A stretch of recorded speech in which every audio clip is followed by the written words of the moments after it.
भोग महारोग है। जो भी संसार के सुख या दुख वो भोग ही तो रहे हो, लेकिन दुख भोगते हो तो उनसे तो बचने का प्रयास है, लेकिन सुख भोगते हो तो उसमें लिप्त होते हो, उनसे बचने का प्रयास नहीं होता।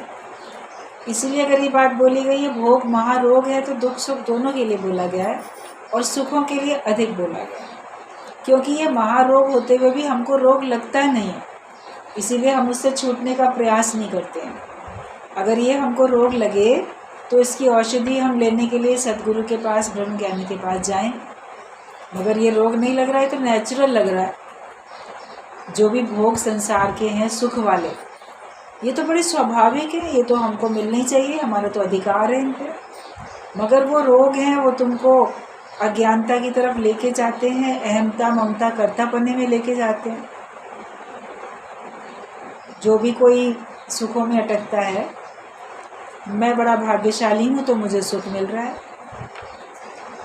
और मैं ही श्रेष्ठ हूँ, तो उसके अंदर अहमता आई और जिन लोगों से उसको वो भोग मिल रहे हैं, जो लोग उसको सुखी करते हैं, चाहे चेतन प्राणी हो या जड़ माया पदार्थ हो, उनमें ममता हो जाती है कि ये जाए नहीं। जो चेतन प्राणी है जीवित वो जाए नहीं, मेरे संग रहे हमेशा।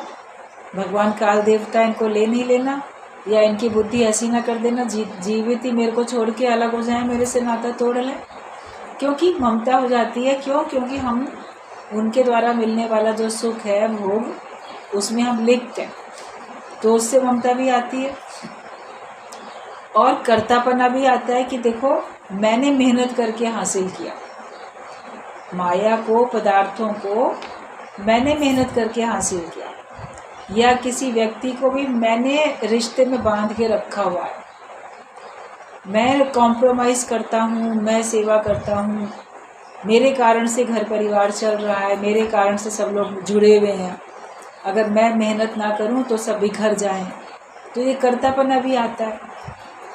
तो भोग इसीलिए महारोग बोला गया, क्योंकि ये 3 महारोग हैं, अहमता, ममता और कर्ता।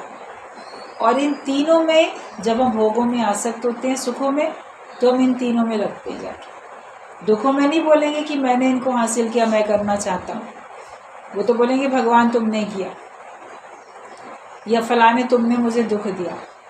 तो सुखों में अटको नहीं, ज्ञानी सुख दुख में सम रहता है। अगर संसार में आप देखो बैलेंस है बना हुआ, कहीं से सुख मिलता है, कहीं से दुख मिलता है, आप दोनों में बराबर क्यों नहीं रहते? ज्ञान गुरु देते हैं तो हम बराबर रह पाते हैं। मान लो घर में 2 प्राणी हैं ऐसे, एक आपको बहुत सुख दे रहा है और एक आपको बहुत दुख दे रहा है, तो जो सुख दे रहा है उसके सुख को प्राप्त करके आप खुश नहीं होते, लेकिन जो दुख दे रहा है उसके दुख को लेके आप दुखी होते रहते हो। तो उस पे ना ध्यान देके जो मुझे सुख देता है मुझे उस पे ध्यान देना चाहिए ना। भगवान ने हमें सुख दिए, गुरु ने हमें सुख दिए, ज्ञान का सुख उसने हमें दिया और सच्चा सुख उसने हमें दिया। संसार वाले हमें दुख देते भी 2 हो गए, एक तरफ तो जगत और एक तरफ भगवान जगदीश। तो जगत से मान लो तुम्हें दुख मिलता है और भगवान से तुम्हें सुख मिल रहा है। गुरु ने दिखा दिया ज्ञान देके कि ये ज्ञान का सच्चा सुख है। साध संगत तुमको प्रेम देती है, साध संगत तुमको सुखी करती है। एक तरफ ज्ञानी है और एक तरफ अज्ञानी है। तो अज्ञानियों से अगर दुख मिल रहा है तो हम उसकी तरफ परवाह क्यों करते हैं? जो ज्ञानियों से हमें सुख मिल रहा है, साध संगत से, परमात्मा की बनाई हुई सारी प्रकृति से, ब्रह्म ज्ञानी संतों के मुख से जो हमको ज्ञान के वचन मिलते हैं उनसे, उनके सानिध्य से, तो जो हमें सुख दे रहा है उसकी तरफ हमको ध्यान देना चाहिए। गुलाब का पौधा आपके घर में लगा है, उसमें कांटे भी हैं, पत्ते भी हैं, कलियां भी हैं, फूल भी हैं। कलियों को फूल बनने में बहुत देर नहीं लगती, आखिरकार फूल बनते ही, संभावना उनमें है फूल बनेंगे। इस समय आपको 2-4 फूल दिख रहे हैं, कांटे तो अनगिनत हैं, गिन भी नहीं पाओगे पेड़ में कितने कांटे हैं। और कुछ बहुत छोटी छोटी कलियां भी दिख रही हैं, लेकिन उन कलियों को देख के आपको संभावना है ना कि ये भी फूल बनेंगी, और जो फूल हैं उनसे तुम्हारा प्रयोजन है। तो तुम कांटे छोड़ देते हो, तुम फूलों को से प्यार करते हो, फूलों को चुन लेते हो। तो जगत में भी हम सुखों को चुन लें, हमें सुखों से प्यार है तो हम सुखों को चुनें। कांटों से हमें प्यार नहीं होना चाहिए जो हम जगत के दुखों को चुनते हैं। और कहीं ना कहीं पे आज नहीं तो कल बिखरेंगे बादल। छोटी छोटी कलियां भी अगर दिखाई दे रही हैं तो आगे तो फूल बनेंगी। मान लो आज आपको सुख प्रतीत नहीं हो रहा है, लेकिन सत्संग में आने के बाद सुख की संभावना तो हो गई ना। पता तो चला कि जब मैं अपने जीव भाव को गुम करूँगा, जब मैं भगवान के ऊपर पूर्ण समर्पण करूँगा, जब मैं विश्वास करूँगा, तब मैं सुखी हो जाऊँगा।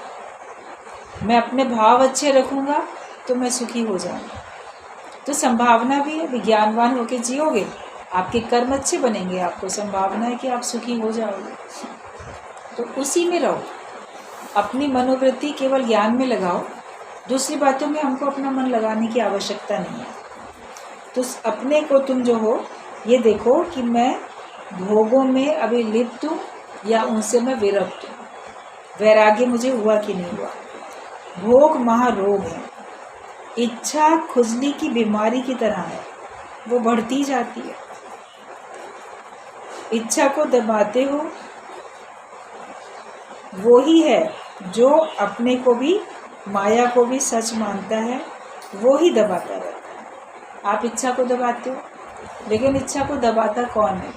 वो ही जो अपने को जीव मानता है और माया को सच मानता है, तभी उसके अंदर इच्छा उठती है। इतनी बार मिट्टी के फलों का एग्जाम्पल आप लोगों ने सुना, मिट्टी के बने हुए फल हैं। कई बार आप एग्जीबिशन में, मेले में जाओ, दीपावली पे मेला लगता है और कई अवसर पे मेले लगते रहते हैं, मिट्टी के तमाम खिलौने होते हैं, मिट्टी के बने हुए फल भी बड़े सुंदर सुंदर बिकते हैं। कुम्हार की सबकी कितनी मेहनत होती है, बिल्कुल असली लगते हैं। मन खाने के लिए करेगा, लेकिन जब हमने जान लिया कि वो मिट्टी के हैं, उसके बाद तो नहीं मन करेगा ना। दिख तो फिर भी रहे, पहले भी दिखते थे, अभी भी दिखते हैं। पहले सत्य समझते थे तो पाना चाहते थे, लालसा थी, उनको देख देख के भूख भी बढ़ रही थी। लेकिन जैसे ही पता चला मिट्टी के हैं तो पाने की लालसा तुरंत खत्म हो गई, भूख भी शांत हो गई। अपने बेवकूफ़ी के पे हंस दिए, अच्छा हुआ किसी को बताया नहीं, अच्छा हुआ मुंह में डाला नहीं। और फिर भी दिख रहे हैं तो आप फिर क्या करते हो? फिर प्रशंसा करते हो, वाकई भगवान ने बहुत अच्छा बनाया, लेकिन ये मेरे खाने के योग्य नहीं है। तो संसार में सारे सुख भगवान ने बनाए हैं, लेकिन तुझ ज्ञानी के खाने के योग्य नहीं है। तुम्हारे लिए वो मिट्टी होने चाहिए। मिट्टी मुंह में जाएगी तो मुंह का स्वाद खराब हो जाएगा। ज्ञानी उनको महारोग समझता है, इसलिए छोड़ देता है कि अगर मैं इसमें लिप्त होऊंगा तो मेरा मनुष्य जीवन बर्बाद हो जाएगा। मिट्टी खाने से तो थोड़ा सा स्वाद ही मुंह का बिगड़ेगा, भोगों में लिप्त होने से पूरा जीवन ही बिगड़ जाएगा, जन्म ही समाप्त हो जाएगा। तो क्यों हम उसमें जाने की लालसा करें? तो इच्छा जो है वो खुजली की बीमारी की तरह है, वो बढ़ती जाती है। इच्छा अगर एक पूरी होगी दूसरी, दूसरी पूरी होगी तीसरी, आपकी इच्छाएं कभी भी समाप्त होने वाली है नहीं। और इच्छा को तुम दबाते रहते हो क्योंकि तुम माया को सच मानते हो। गुरु विवेक की दूरबीन रोज तेज करता रहता है, विवेक की दूरबीन उसको रोज साफ करता रहता है। जैसे लालटेन को रोज़ साफ़ करना पड़ता है, तब शाम को उसमें दिया जलाओगे लालटेन तो रोशनी बढ़िया रहेगी। वरना 4-6 घंटे 8 घंटे रात में जलाई, सवेरे बंद की तो उसके कांच पर, कवर पे धुआं तो जमता ही है, थोड़ा कभी कम कभी अधिक।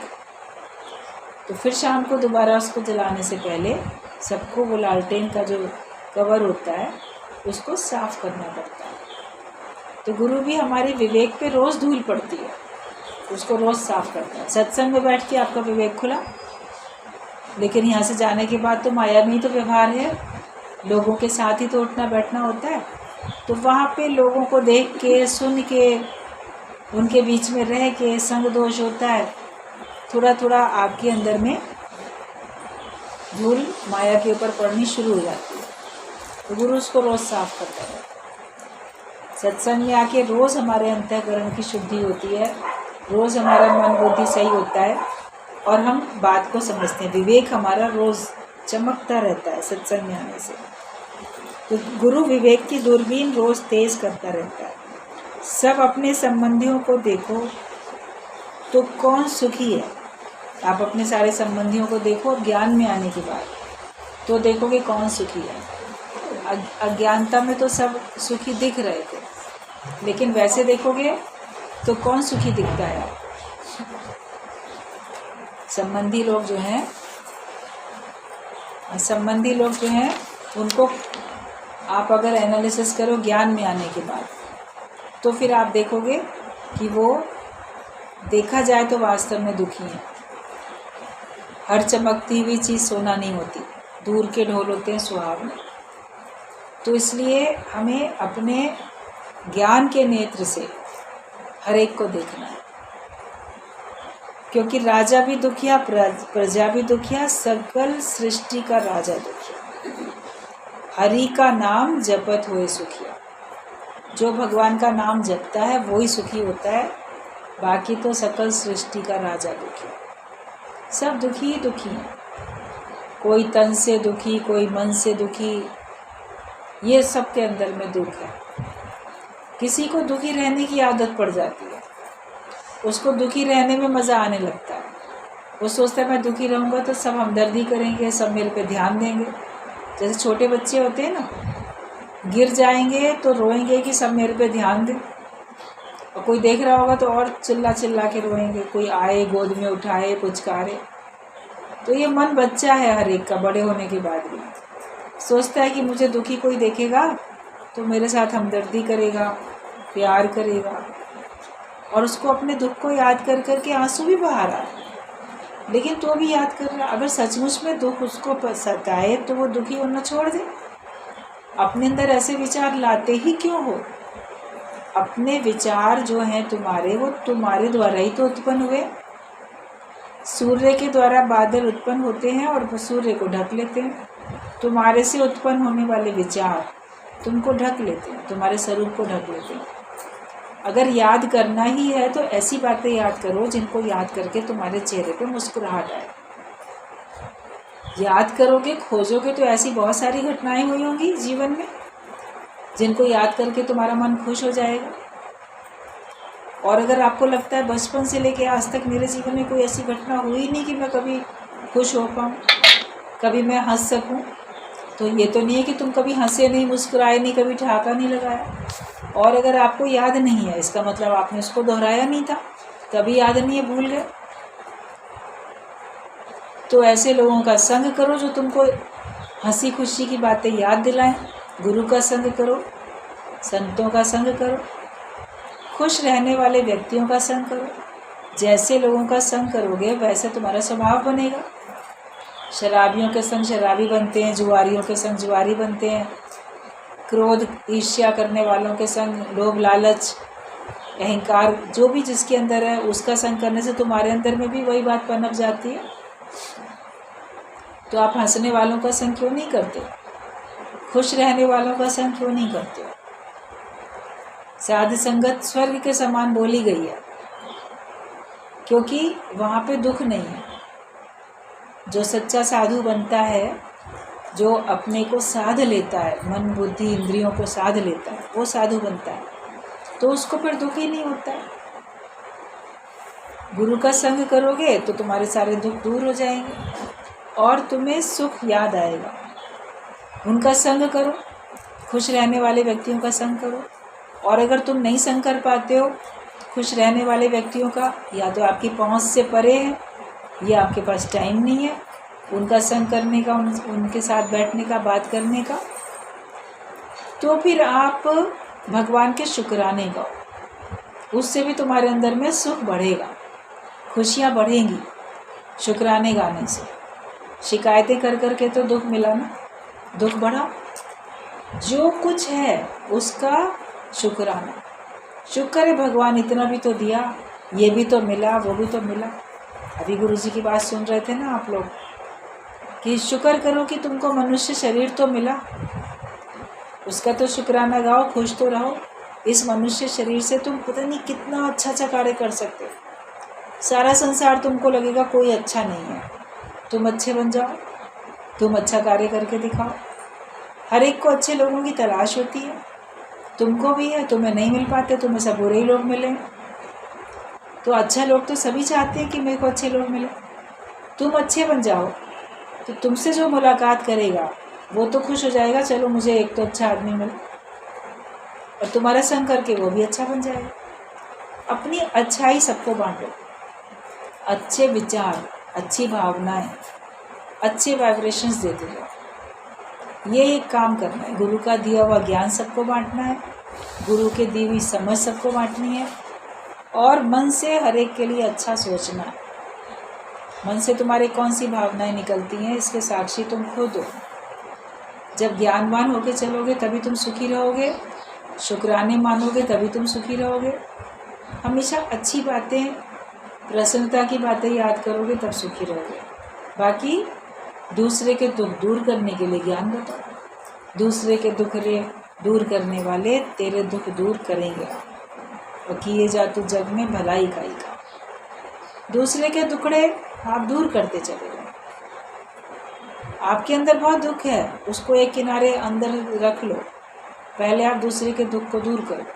तो आप देखोगे दूसरे को हंसाने में, खुश करने में, उसको सही मंजिल का पता बता के मंजिलें पहुंचाने में आपको लगेगा मेरा जीवन सफल हुआ, और आपका दुख अंदर ही अंदर ख़त्म हो जाएगा। आपकी परेशानी अंदर ही अंदर जैसे कि गुम हो जाएगी, एकदम डिज़ोल्व हो जाएगी। जैसे कोई चीज़ पानी में घुल जाती है, दिखती नहीं, घुल गई पानी में। तो ऐसे ही वो दुख, वो समस्याएं सब समाप्त हो जाती हैं, बचते ही नहीं है कुछ भी।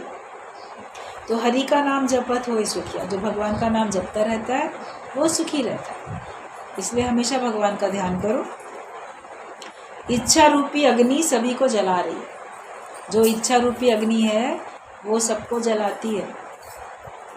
इच्छाओं के कारण से ही तुम जल रहे हो। बिना आग जले संसार, सांसारिक इच्छाएं तुम्हें जलाती हैं।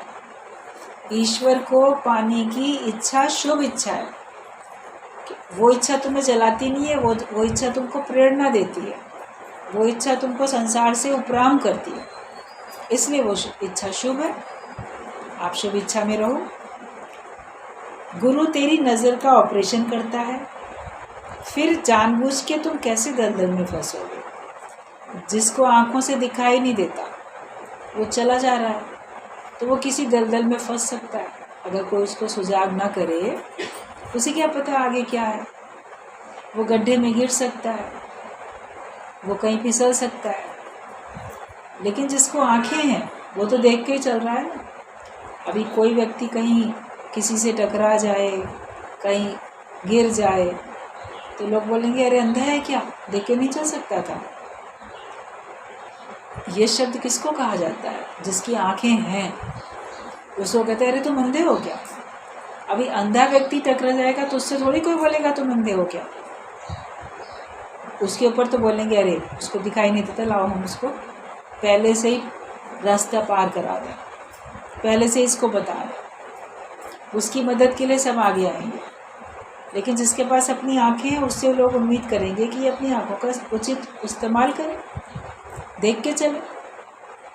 तो गुरु हमारी आँख का ऑपरेशन कर देता है कि हमको सही से दिखने लगता है, सत्य असत्य सब हमको दिखाई देने लगता है, क्या सही है क्या गलत है हम जान जाते हैं। फिर हम माया में कैसे फंसेंगे? जब हमको दिखा गिरावट का गड्ढा हमें दिख गया तो हम उसमें कैसे गिरेंगे? देख के भी अगर आप गिरते हो इसका मतलब तुमको अभी वहाँ का अनुभव लेने की चाह है। उसी इच्छा के लिए शायद तुम दुनिया में आए थे और फिर उसको तुम पूरा करने के लिए फिर चले जाओ, या तृप्ति नहीं आई है तुमको। जब अंदर से खटाई आए, अंदर से वैराग्य आ जाए, तब आप छूटोगे, तब आप उस दलदल से निकलने की कोशिश करोगे। भगवान ने कहा है भगवद गीता में कि जब तेरी बुद्धि मोह रूपी दलदल से उपराम हो जाएगी, ऊपर उठ जाएगी, तब तू ज्ञान सुनने के योग्य बनेगा। जब तक तुम्हारी बुद्धि मोह में फंसी हुई है, मोह ममता में तुम्हारा मन अटका हुआ है, बुद्धि तुम्हारी उसी में लिप्त है, तब तक तुम ज्ञान सुनने के लायक भी नहीं हो। ये तो बात भगवान कृष्ण ने बोली भगवद गीता में कि तब तू ज्ञान सुनने के योग्य बनेगा, तब तुम ज्ञान सुन के उसके ऊपर अपनी जीवन बना भी सकोगे। मोह में फंसा हुआ व्यक्ति तो ज्ञान को सुनेगा ही नहीं, उसको बोलेगा, वो बोलेगा हमें ज्ञान समझ में नहीं आ रहा, या ये बातें तो ठीक हैं लेकिन अभी मैं इनको नहीं मान सकता, अभी मेरे सामने ये समस्या है। गुरु की बातें अपनी जगह अच्छी हैं लेकिन अभी इस पर हम अमल नहीं कर सकते, पहले ये काम हो जाए, पहले वो काम हो जाए, फिर हम अमल करें। ये हर एक का मन बोलता रहता है। तो जब तुम्हारी आँख तुमको मिल गई, ज्ञान के नेत्र, विवेक का नेत्र तुम्हें मिल गया, उसके बाद जानबूझ के कि तुम कैसे दलदल में फंसोगे। गुरुमुख से जो वैराग्य लेगा वो सच्चा वैराग्य है, बाकी कहीं सुख है ही नहीं। एक राजा होके तुम किसी भंगिन के पीछे जाओ तो कैसा लगेगा? तुम भगवान होके माया के पीछे जाते हो, वैसे ही लगेगा।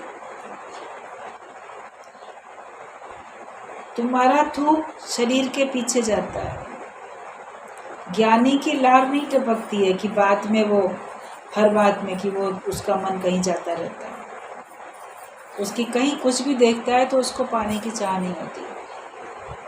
बाकी अज्ञानी व्यक्तियों की तो दूसरों के सुख या पदार्थ देख के लार टपकती रहती है कि मुझे मिल जाए, मुझे मिल जाए। तुम राजाओं का राजा हो, इतने बड़े हो, और तुम किसी बहुत निम्न कोटि की किसी के साथ तो ऐसा इतनी गंदगी से भरा हुआ है, कोई मान लो कोई कूड़े का ऐसे गंदगी का टोकरा उठा के स्त्री लेके जा रही हो, सबके घरों का कूड़ा उठा के, गंदगी उठा के, और उसके पीछे राजा जाए कि मुझे ये मिल जाए, तो लोग बोलेंगे इसकी बुद्धि को क्या हो गया, ये इतना ऊंचा राजा और इसका मन कहाँ चला गया। तो माया ऐसी है, वो भंगिन जिसके पीछे तू आत्मा है, तू ब्रह्म है, तू राजा है, तू पड़ा है। और माया में है तो रोग ना, वहाँ है तो बुराई, वहाँ पे अच्छाई थोड़ी है। तो हम फिर उसमें पढ़ते जाते। गुरु हमको हमारा रूप सच्चा दिखाता है, सच का आईना दिखा देता है। अपना रूप देखो, तुम पहचानो तुम क्या हो और तुम क्या कर रहे हो। हमारे अंदर की जो मोह माया थी उसको गुरु खत्म कराता है, तब हम ज्ञान सुनते हैं और तब हम ज्ञानवान बन पाते हैं। तो तुम कहीं भी किसी के भी पीछे मत पड़ो, तुम अपने स्वरूप में ही टिक के बैठो। एक नशे गिरा गटर में, मरा चूहा खा रहा था, तो समझा तो मैं चिकन मटन खा रहा हूँ। जब तक तू जीव है और जगत सच समझता है, तब तक तू गटर में है। सुख के साथ अनेक दुख है, और जो जगत मिथ्या है तो उसका सब सुख भी तो मिथ्या है। जब जगत ही मिथ्या है तो उसका सुख भी मिथ्या है, उसको कैसे फिर सच समझ लेते हो? उसका फिर दुख भी मिथ्या है, उसको कैसे सच तुम समझ लेते हो? दृष्टांत जो इसमें दिया हुआ है कि एक नशे की हालत में था, एक नशेई, बहुत नशा कर लिया उसने, उसको होश ही नहीं अपना, तो वो गिर गया चलते चलते, मेन होल खुला हुआ तो किसी गटर का, तो नशे में वो उसमें गिर गया। अब उसमें गिरा तो था तो बहुत नशे में, और अंदर गंदा पानी, गंदगी बहती जा रही है, कीचड़ गंदगी बह रही है, सब दुनिया जहान के घरों का सबकी गंदगी पानी उस गटर में से होके ही जा रहा है, बह रहा है। वो नशे में क्या समझ रहा है कि मैं किसी 5 स्टार होटल के स्विमिंग पूल में पड़ा है, गटर में, गंदगी में, और नशे में सोच रहा है कि मैं तो बड़ा स्विमिंग पूल में पड़ा। फिर वहीं से कोई मरा चूहा गटर में से बहते बहते उसके हाथ में लग गया। अब मरे हुए चूहे को उसने नशे में चबाना खाना शुरू कर दिया और सोच रहा है कि मैं तो बढ़िया रोस्टेड चिकन खा रहा हूँ, बड़ा अच्छा स्वाद ले रहा हूँ। तब तक वहाँ से दूर से एक जमादारिन आई कूड़े का टोकरा लेके। उसने वो पूरा टोकरा जो था उस गटर में डाल दिया कि बह जाएगा इसी में जाकर। जो भी कूड़ा करकट उसने सबके घरों से पूरा इकट्ठा किया। तो नशे में क्या सोच रहा है कि स्वर्ग की अप्सरा आके मेरे पर फूल बरसा रही है। हो क्या रहा है और सोच क्या रहा है। भगवान की कृपा से एक संत वहाँ से गुजरे, देखें ये क्या हालत है मनुष्य की। उसको वहाँ से निकाला ज़बरदस्ती। निकलना थोड़ी चाहता है व्यक्ति, ज़बरदस्ती निकाला। अरे ये क्या हुआ तुमको। निकाला, थोड़ा उसको धोया, पानी डाला उसके ऊपर और उस संत ने खिलाई उसको खटाई, बहुत तेज़ खट्टी खट्टी चीज़ खिलाई। तो खटाई खाने से उसका थोड़ा जो नशा था वो उतरा, कम हुआ। कहते अरे मैं यहाँ कैसे, मैं इतना गंदा कैसे, क्या हुआ। मैं तो स्विमिंग पूल में था, मैं तो बढ़िया वहाँ पे सुख ले रहा था। नशा उतरा तो दिखता वो स्विमिंग पूल कहाँ है। तो संत ने कहा वो देखो वो रहा स्विमिंग पूल जिसमें तुम पड़े थे। उसको देख के तो उसको पूरा अपने से घृणा होने लगी, क्योंकि अपने ऊपर भी थोड़ी बहुत तो जितना संत ने पानी डाल भी दिया था फिर भी थोड़ा तो पता चल रहा था ना कि बस गंदगी में से निकला हूँ। फिर कहता है लेकिन वो जब मैं वहाँ मटन खा रहा था, चिकन खा रहा था, रोस्टेड चिकन, मुर्गा बढ़िया खा रहा था, तो कहता ये आधा खाया हुआ मरा चूहा ये पड़ा, ये तेरे हाथ में। वो तो उसको उल्टी आने लगी कि मैं नशे में मरा हुए चूहे को ऐसे ही खा रहा हूँ, नशे में कितना मैं गंदा काम कर रहा था। बोला लेकिन वो स्वर्ग की अप्सरा मेरे पर फूल डाल रही थी। अब सत्य का दूर से वो देखो वो जा रही है ना जमादारिन खाली टोकरा लेके, उसने पूरा कूड़ा करकट तेरे पर फेंका था, तुझे लगा स्वर्ग की अप्सरा तेरे पर फूल डाल रही है। उसको अपने से इतनी नफरत हुई।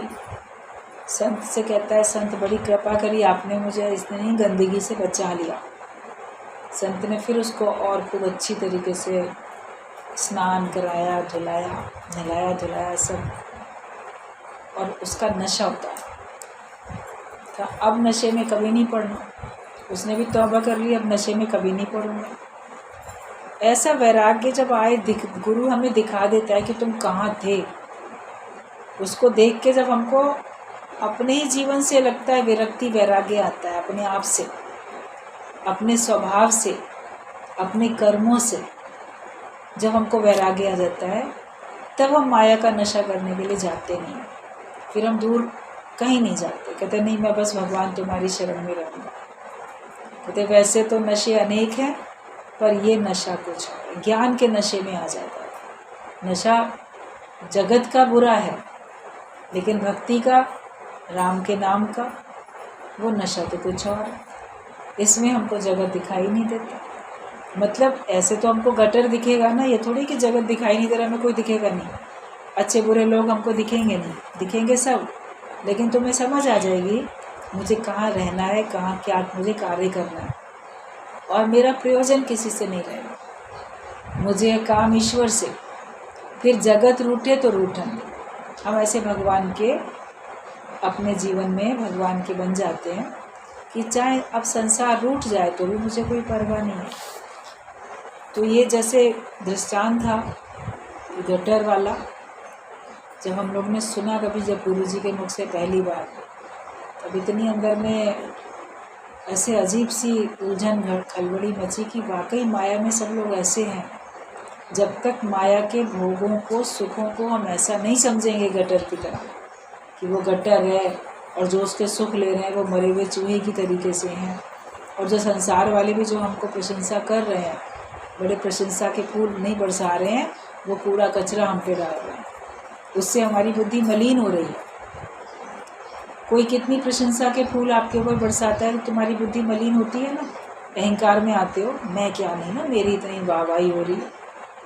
तो ये सब जो फूल नहीं है वो हैं और कचरे तुमको मलिन करते हैं, तुम्हारे अहंकार को बढ़ा देते हैं, जो भी प्रशंसा के शब्द हैं। तो हमें इन सब बातों से संत बचाते हैं, सच्चे गुरु बचाते हैं, क्योंकि वो आते ही जगत का कल्याण करने के लिए। संत जगत में आते हैं जग धारण के लिए, जगत के लोगों को तारने के लिए आते हैं। वो बिना किसी स्वार्थ के हमारे ऊपर दया करते हैं, वो हमें हर बात से बचा लेते हैं। और भगवान की कृपा है, शुक्राने मानो कि हमको सच्चे संतों से भेंट हो जाती है। वरना दुनिया में पाखंडी बहुत, टीवी में आए दिन उनका पर्दाफाश होता रहता है, कभी आप लोग देखते होंगे कैसे कैसे लोगों को भ्रम में डालते रहते हैं, भरमाते रहते हैं। शुक्र करो कि हमको सच्चा संत मिला, और इसी बात की खुशी करोगे तो तुम हमेशा खुश रहोगे, तुम्हारा दुख हमेशा के लिए फिर दूर हो जाएगा।